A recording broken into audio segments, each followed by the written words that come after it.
famaranana ny Zakiabe ny FKTLM tao Majanga miaran-takosina tamin'ireo mpino ny Flomark Ravalomanana. Fanakanana ny fankalazana ny faharoapolo taona ny team tao Majanga tezitra amin'ny rajoelona ny vahoaka tonga maro. Fanavaozana ny fisoratana anarana ny an-tsekoly tsy ampy ny atsasa manila ny ray aman-dreny no nahavita izany. Alatsinainy 10 Aogositra taona 2022 manatitra ny arabatongo kilasy sy tongovavy ampifaliana indray no tsy ny sampana fampalalam-baovao ny tokantranao amin'ny ity alina ity manasanao ampitiavana sy ampananjana ny tenako anaraka ny vaovao hatramin'ny farany. Eo amin'ny pejy ny finoana avy hatrany ary no manomboantsika ny fiarana amin'ity alina ity tontosa omaly alahady atao amin'ny village touristique ny Mahajanga ny famaranana ny Zakiabe ny fraisan'ny kristianina tanora loterianina malagasy no ny fanasana azo ny Flomark Ravalomanana dia tonga namaly zany tenany. Fanadihadin'ny Asinandriamalala no vakiny Ravo Razafimaina.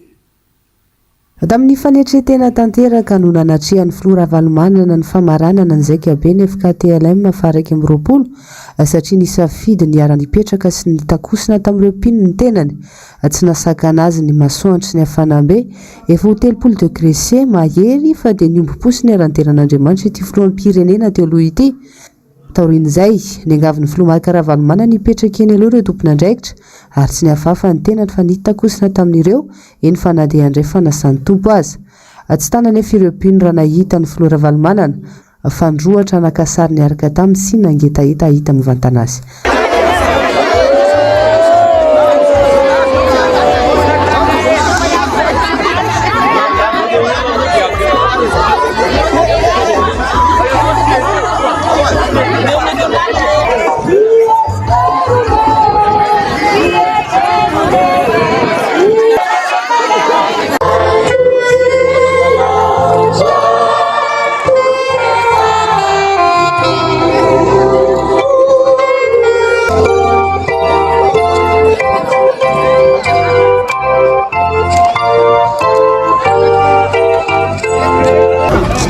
Voaporofo tamin'iny andro nomaly iny fa tsy mahafoy ny Flomark Ravalomanana ny mponina ao Mahajanga sy ireo mpizaikany FLM. Ny hita dia akaiky ny malagasy rehetra izy ary tsy manavakavaka finoana. Izay rehetra mahita azy natao amin'ny village touristique izany eny amin'izay rehetra lehany eto Mahajanga dia samy endrika mirana sy feno fanantenana avokoa no ataon'ireo olona izay mifanena aminy izay manapirofo fa mbola mila ny Flomark Ravalomanana ny malagasy. Anafaka azy amin'izao fahantrana manara-penitra tsy mbola nisy tao anatin'ny 80 taona izao. Zakiabe ny FKTLM faraiky amby roapolo moa iny tontosa tany Mahajanga iny ary ataony manakary ny andeny faharoa amby roapolo. Mijanona ny Mahajanga hatrany isika atao anatin'ity fanadihadiana manaraka ity no sakana ny mpitandro filaminana indray ny famaranana ny fankalazana ny faharoapolo taona ny antokotima tao Mahajanga androany vahoaka marobe hatrany moa no tonga namaly ny antso ny antoko. Fanadihadiany Asinandriamalala no vakiny Ravo Razafimaina eo amin'ny rindran-tsary ny Tokira Marolahy.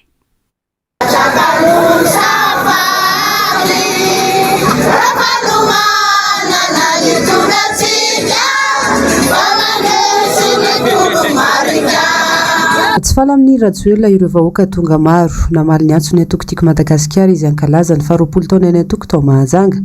Telo andro izay ary nitoy androany rakotra mpitandro filaminana ny miditra ataon'ny Magro Mahajanga lasa faritra mena tsy azo nizanizy idirana ny fanaran'olon-tokana tsy azo nidirana hatramin'ny farany ny kianjan'ny Magro na dia teo aza ny fifampiresahana. Efa nampahafantarina teny anivon'ny préfecture dia mbola tafiditra ao anatin'ilay vanim-potoana anaovana fankalazana faharoapolo taona ny antoko izay ny androany. Dia izay no mahatonga ilay hoeto satria ny antso natao fandaminana rehetra natao dia androany amin'ny telopolakandro no anamariana ny fankalazana izay faharoapolo taona ny joroany antokotima izay. Tamin'ny asabotsy moa fantaritsika fa efa nisy ny fanokafana fikasana nokafana n'ilay fampisehoana ny tantaran'ny antoko tao efa tsy navela niditra izay efa tsy niditra fa androany mamarana sy manatanteraka ny fankalazana n'izay faharoapolo taona ny antoko izay dia izay no ikasana hiditra ao anatin'io foloboetoerana nanaovana n'ilay fankalazana io.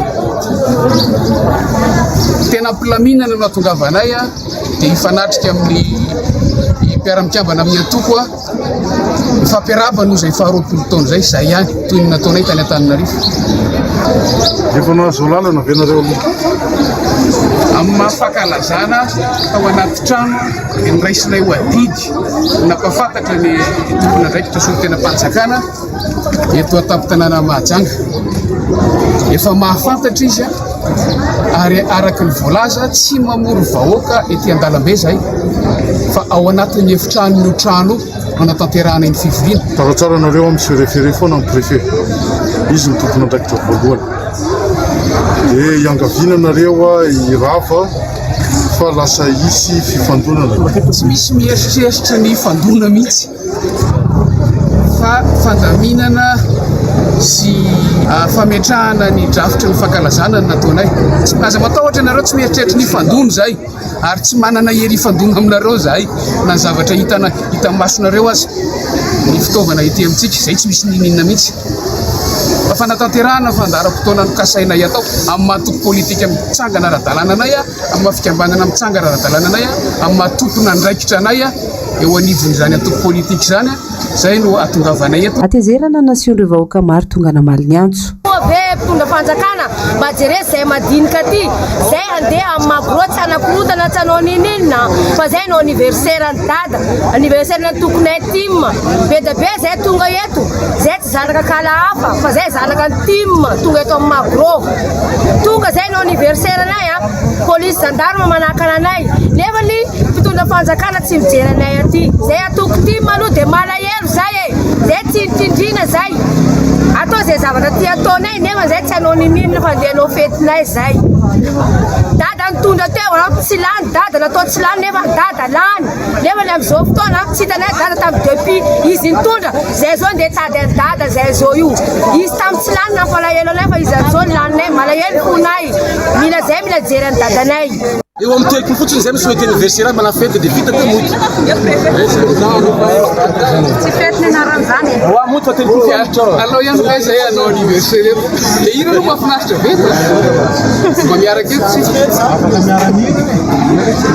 Parce que zay zokona tay pardon zafady iny raha tsy izy dikany eto amintsika zay tsy possible andia andobandobaka tafananantsika eto impossible azoka izy. Sakana ny fanjakana Rajoelina-trano moa nihetsiky ny mpanohitra fihetsika izay mampiseho fa kanosa ny mpitondra ka ny mpitandro filaminana no arosin'izy ireo ho ratsy endrika eo anatrehan'ny vahoaka raha fiezina tsy mahatoky teny intsony ny mpitondra ka endrika fampiororona toy izao sisa no ataony.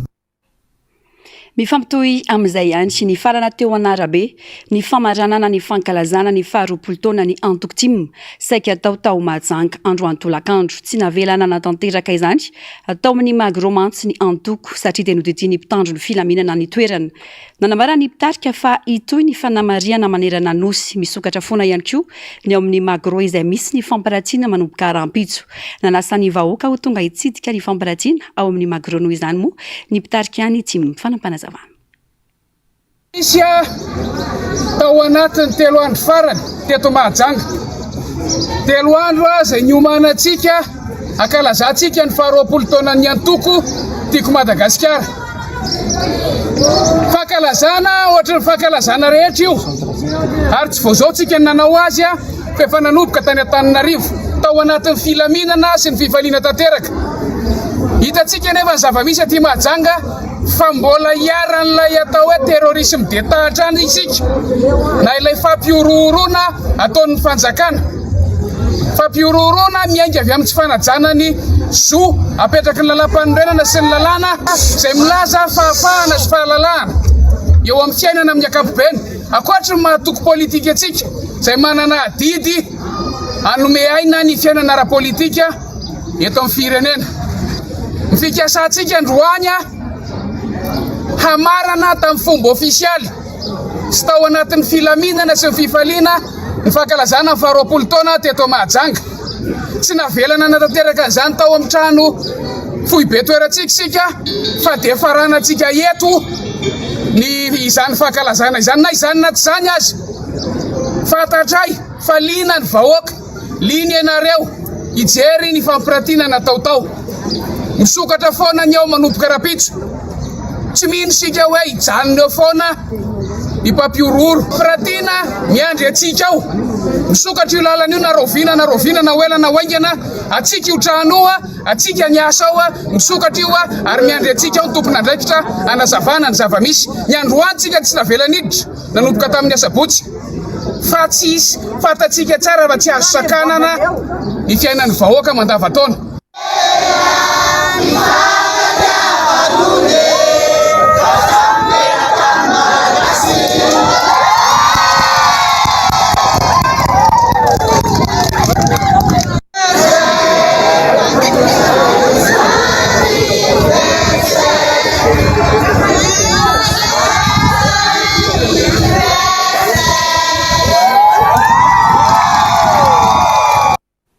Manodidina izay sy vaovaon'ny raharam-pirenena izay atrandry mitohy hatrany ny fanehoan-kevitra ataon'ireo antoko politika mikasika ny antso izay sy ny fanakatsakanana isan-karazany atao amin'ny filoha Marc Ravalomanana sy ny antoko mpanohitra tamin'ity androany ity ny antoko vahoaka amin'iray na ny vahamiindray no nitondra ny fomba fijeriny nambarany tamin'izany fa hevitra iray entin'ireo manambonahitra zandary izay sary bakoly ny mpitondra ampiakarana grady ireny karazana fanakatsakanana ireny miala irary nombana sy Andry Rakotomalala no mitatitra tsika izay vaovao izay.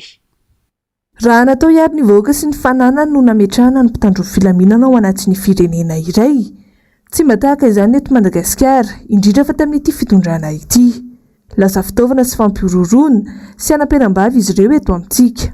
Ho an'ireo manamboninahitra sasany aza, andeha natao ampiakarana grady ny fandraisana anjara ny fanatanterahana ny baiko midina amin'ny alalan'ireny karazana sakantsakana sy antsojay atao amin'ny antoko mpandohitra sy ny filoha Marc Ravalomanana ireny.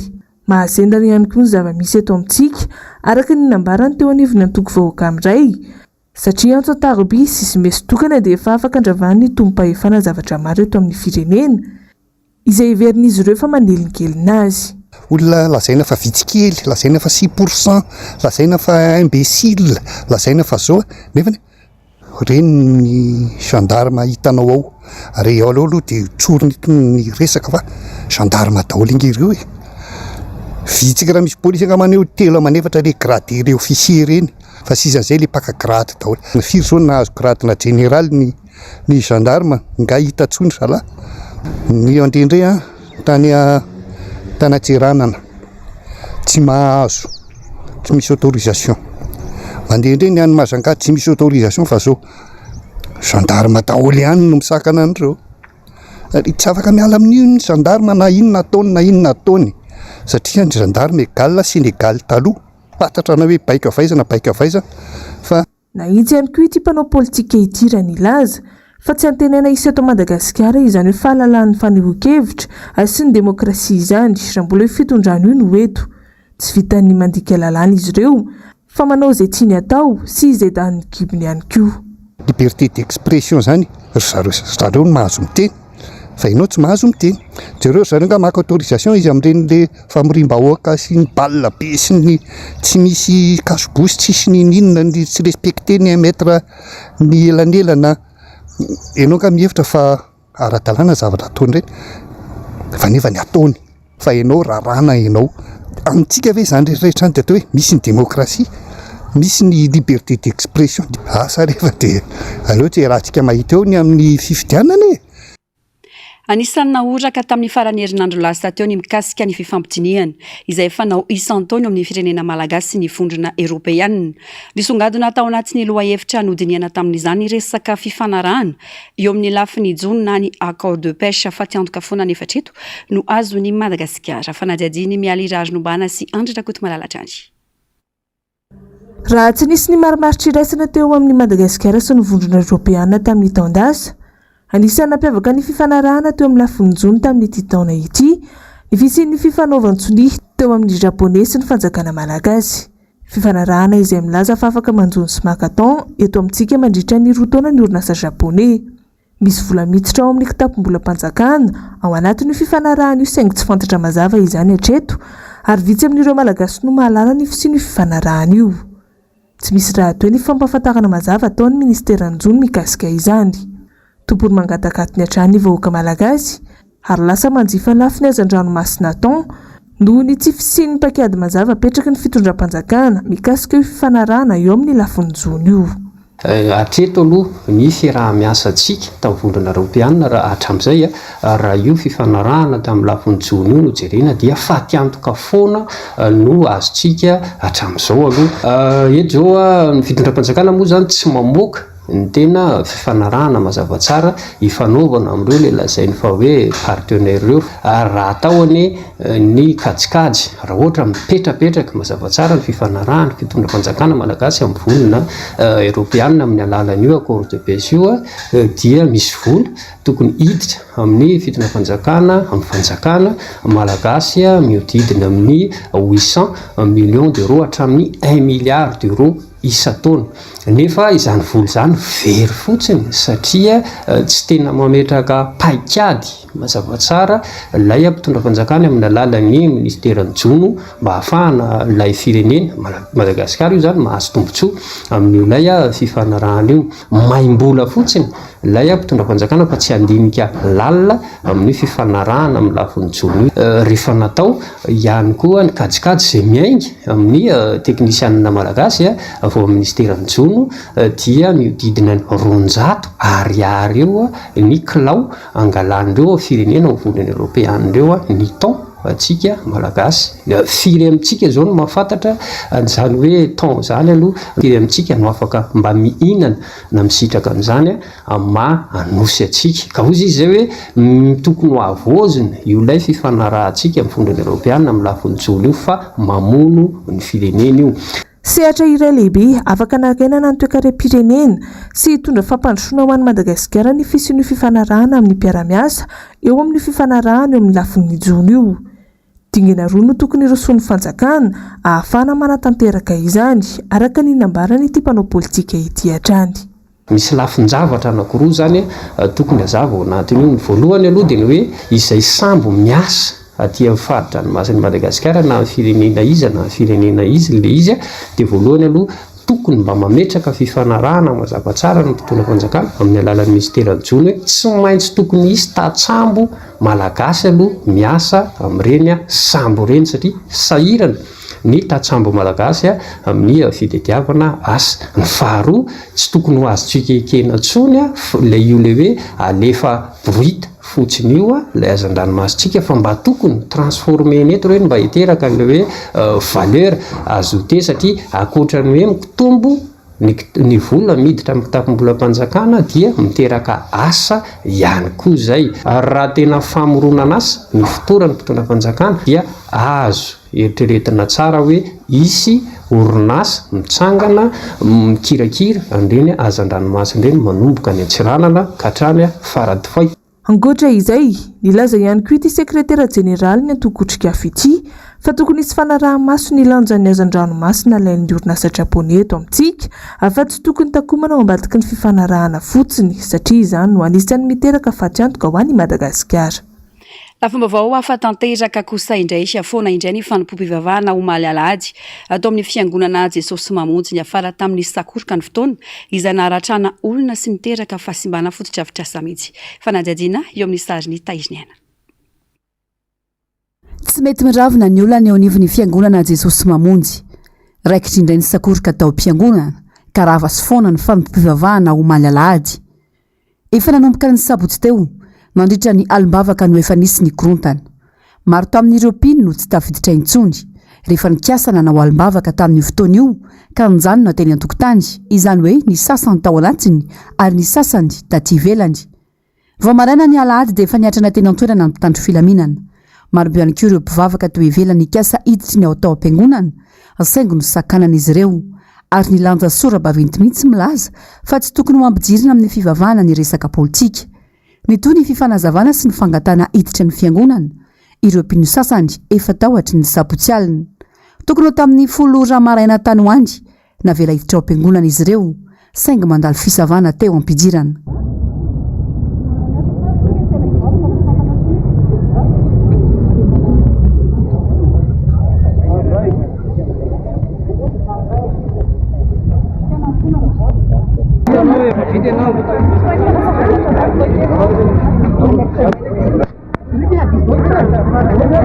Hiditra am-piangonana ve dia ho savana ny ratsy atao? Hiditra am-piangonana ve dia ho savaina?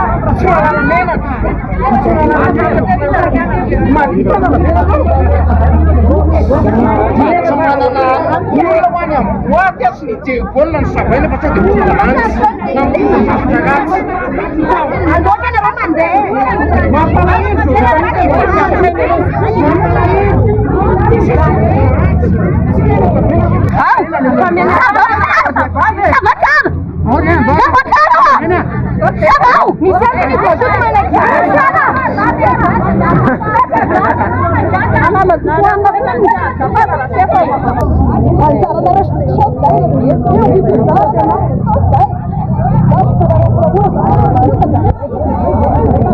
voatafiditra indray anefa vaky ny aty teo amin'ny andany sy ny ankilany raikitra ny korontana ny famono ny fampitoraka ny sampivavaka ka raha vatao ny fanompom-pivavahana nisy mihitsy ireo naratra sy torana vokatra izany sy mba ihany koa ny seza sy ny fitaratry ny fiangonana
niditra antsehatra avy eo ny mpitandro ny filaminana ka navoaka ny faritra avokoa ny mpindrehetra tsy aivina fa taoriany fifidianana izay filoany ity fiangonana ity no nanomboka nisy izao disadisa izao andrasana ny toy ny ity raharaha ity eo amin'ny vavaon'ny fampianarana kosa indray mbola vitsy ireo ray aman-dreny no navolofeno ifanavaozana ny fisoratana anarana ho an'ny taom-pianarana vaovao 2024 eny anivon'ny sekoly tsy miankina herinandro vitsivitsy mialohan'ny fidiran'ny mpianatra anisan'ny mahatonga izany ny fahasahiranana arabola misy amin'izao fotoana izao raha ny fanazavany mpitantana sekoly iray nanaovan'ny mpanao gazety fanadiadiana nahita mpiakarana ihany koa ny saram-pianarana ho an'ny taom-pianarana amin'ity vaovao ity onjalalaina ranevy manana sy Mathieu Prancy.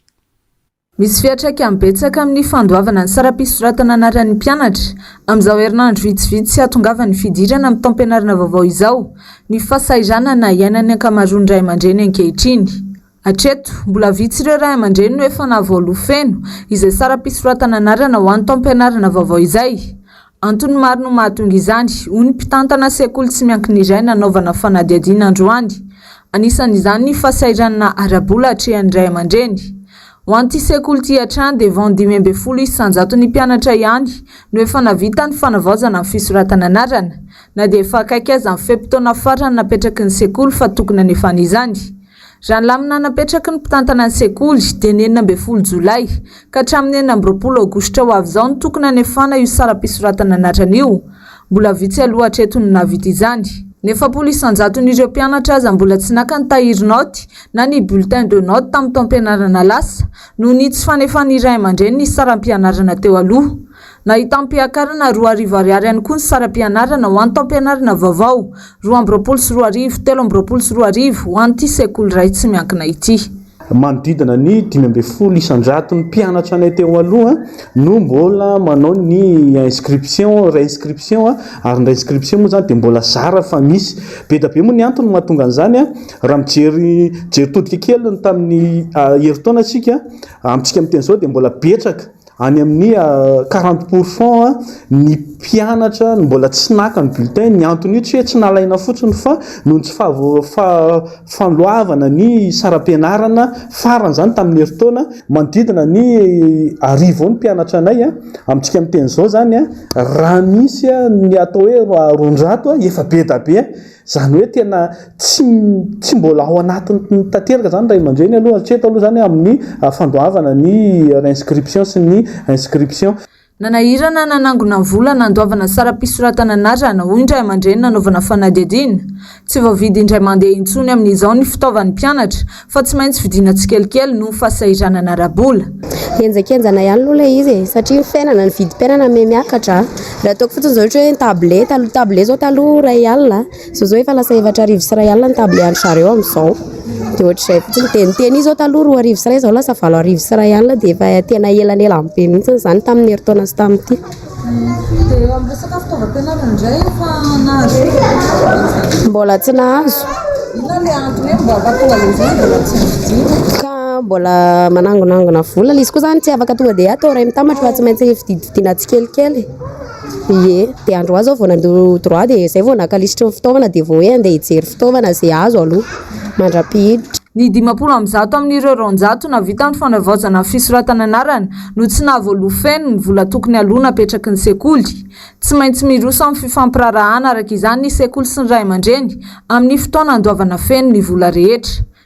Ny anay zany misy ny fampirarahana amin'ny ray aman-dreny ao ohatra zany hoe zaraina 2 na zaraina 3 ny fandoavana le vola ty ampianarana eo ary misy mihitsy hoe aloha fotsiny aloha any ananany fa rehefa tonga ny fidirana manefa ny ambiny izy zay zany misy ny fampirarahana satria tsy maintsy tsondrovina koa ireo ray aman-dreny ireo satria mba te ampianatra ny zanany koa izy mitovy ny zana-bahoaka rehetra nefany no ny fafahana tsy misy dia tsy maintsy fampiraraha zany aty an-tsekoly zany izy anay manokana omena malalaka ny ray aman-dreny rehefa manao mapiditra mpianatra ohatr'izao zany dia omena malalaka izy inona ny fotoana tena ahafahanao mandony ekolazy dia ino ny soratanay ao anatin'ny fiche de collage dia amin'ny fotoana iny izy mandoana azy. Ankoatry ny saram-pianarana dia nahita mpiakarinay ihany koa ny vidin'ny fitaovam-pianarana eny an-tsena.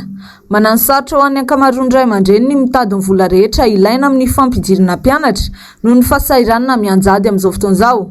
Ahina ny akarantahan'ny fialana an-daharana ny an-tsekoly vokatr'izany. Ny any amin'ny sekoly miankina amin'ny fanjakana azy amin'izao efa andoavam-bola ihany koa raha nolazaina fa tsy misy sarana izany teo aloha.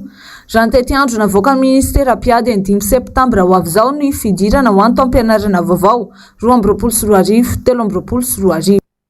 Eo amin'ny vaovaon'ny fanatanjahantena kosa indray namontsan'ny Egypta tamin'ny 20 no 410 ny ankoay sokajy zazalahy nandritra ny lalao famaranana ny fiadina ny amboarana Afrika taranja basket latsaky ny 12 taona. Eo amin'ny laharana faha-4 kosa no misy ny sokajy zazavavy na izany aza nefa dia tafiditra ao anatin'ireo ekipa andray anjara amin'ny fiadina ny amboareran-tany amin'ity taranja ity ny sokajy zazalahy fa nisan'ny nampimenimena ny mpankafy ity taranja ity ny tsy firindran'ny fandaminana teo amin'ny federasiona tamin'ny fivarotana ny Tapakila Omaly onjalalaina na manana sy Mathieu Prince Atrany.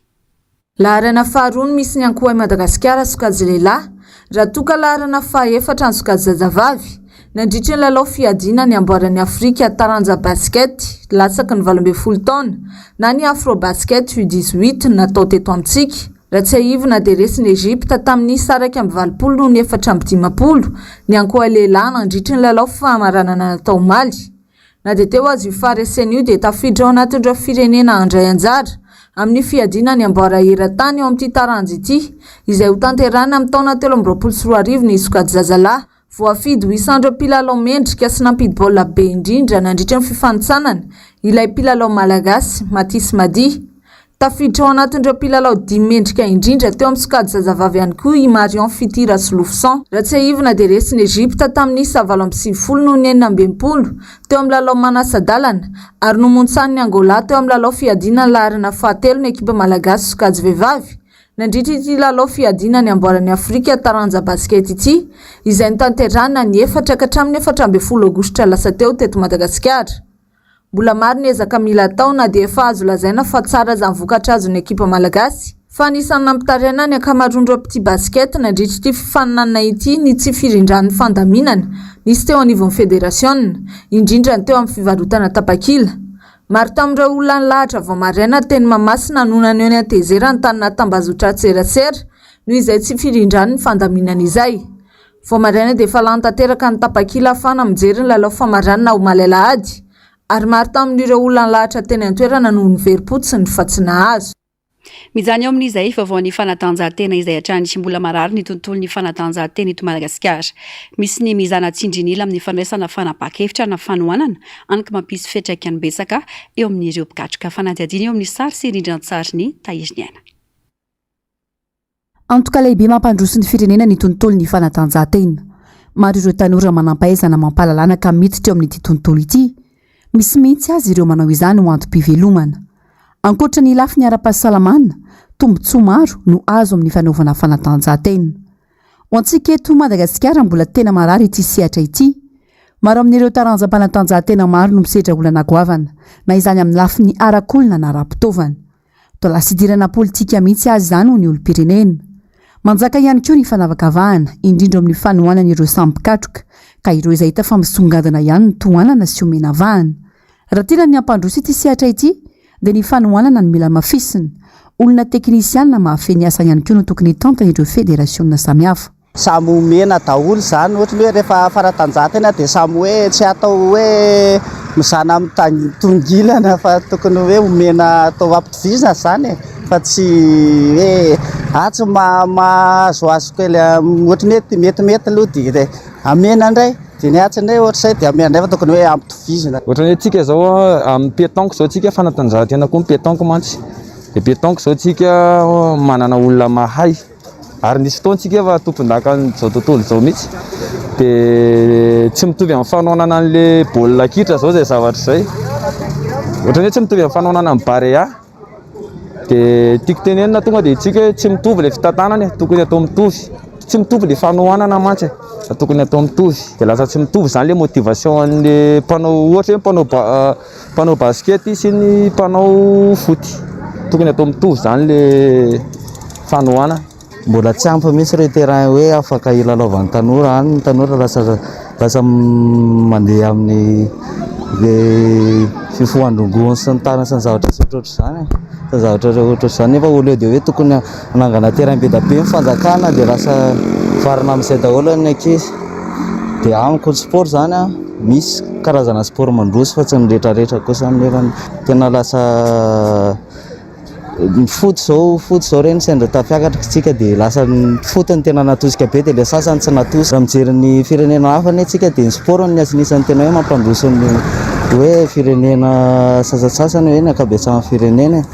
Dia raha tia hampandroso amin'ny Madagasikara tsika dia mila manosika anatin'izay sehatra ny sport izay konko, tsy maliko an'izay teninao izay hoe tsy hoe resaka foot rery na hoe basket rery na fa tena hoe sport rehetrarehetra mihitsy. Ny teknisianina sy ny matianina foana zany no tokony atao misimisy eo anatin'ny taranja tsirairay avy izay tsy ho faritana.